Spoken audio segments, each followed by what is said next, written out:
మీరు చేస్తే మేము బయట మీరు చేస్తే మీకు స్వాగతిస్తాం, చేయకపోతే మీ ముందు కూర్చొని చేయిస్తాం. ప్రతిపక్షం అంటే ప్రజల పక్షాన, మెంబర్స్ పక్షాన మీకు పక్కనే కూర్చుంటాం. కనుక గెలిచామని సరదా లేదు, మేము ఓడామని బాధ లేదు.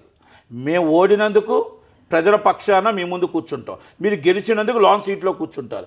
కానీ దినదినంగా మీరు మాత్రం ఇచ్చిన హామీలు మనకు అమలుపరచకపోతే మేము గుర్తు చేస్తూనే ఉంటాం.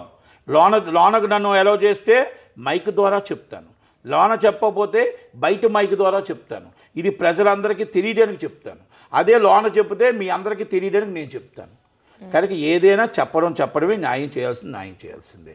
అది వెల్ఫేర్ ఫండ్. రెండోది క్యూబులు, యూఎఫ్ఓలు. కూర్చున్న ప్రెసిడెంటే 5 నిమిషాల్లో తేల్చగాడు. అరవింద్ గారు, ప్రెసిడెంట్ గారు, వాళ్ళందరూ కూర్చొని క్యూబులు, యూఎఫ్ఓలు మినిమం రేటు, పక్క రాష్ట్రాలు ఏమున్నాయి, పక్క దేశాలు ఏమున్నాయి అన్నీ చూసుకోండి. ఆ క్యూబులు, యూఎఫ్ఓలు మినిమం రేటు పెట్టండి, వాళ్ళు బతికించండి. Cinema industry